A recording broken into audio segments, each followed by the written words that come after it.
Yeah, or if you try to be good at everything, because that's also how we burn out. That's Yeah. like if we try to be everything, we just burn out and it takes away our life force and our inspiration for life because it's like you can't be good at everything. That would Mm. also be very boring, in fact. And then just realizing, wait a moment, like how everything works is like a clockwork.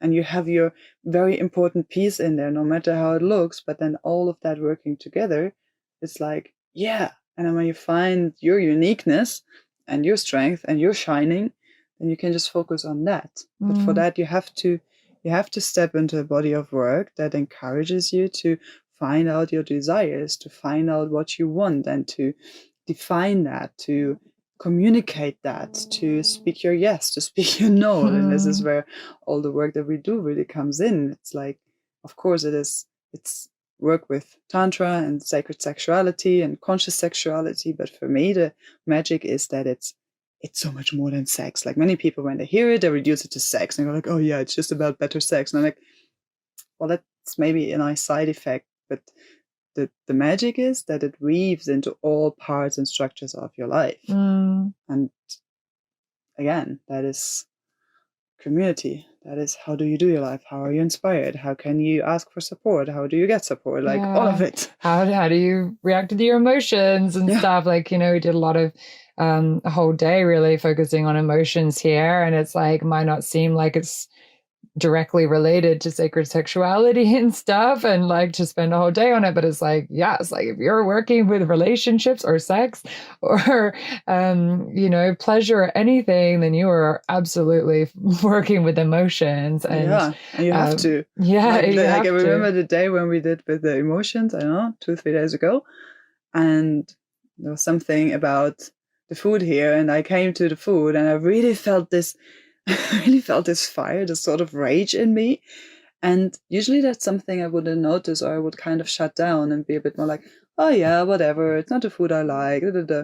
Which is also a good way of like not getting too much caught up in your emotions. But the beautiful thing that I noticed was like, wait a moment, we did this day of emotions today, and that was the first day where I felt my emotions fully, and there was this like, really?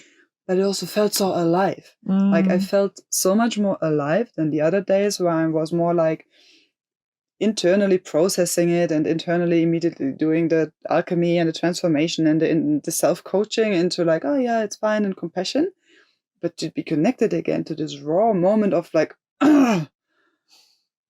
felt really good. And then also learning how to be with that and how to not have it being amplified and have it projected onto getting others. exactly, and then getting out of control and feeling like super angry. But this initial response of this fire in my belly, being like, ah, yeah, that's also life force. It's like Yeah.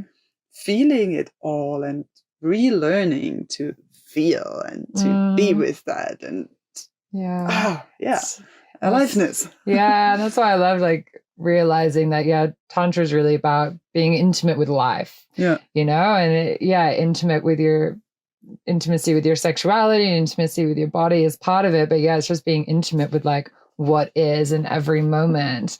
And that's such powerful work, and yeah, like it's such a beautiful thing to be able to do in community, because you're being so confronted a lot of the time by stuff that triggers you or stuff that you don't really like, and then you're like, whoa, okay, like can I be with this, can I be with this? And also the really beautiful things, like a lot of us can't receive that much love and support without kind of overdosing and self-sabotaging. And so when you're in these spaces, you've also got to learn to like be able to be intimate and expand and accept like love and nourishment and be like, Yes. whoa, can I be with this? Holy shit. Like, okay, got good at handling people's bullshit, but can I handle people's love? Like, Yeah. whoa.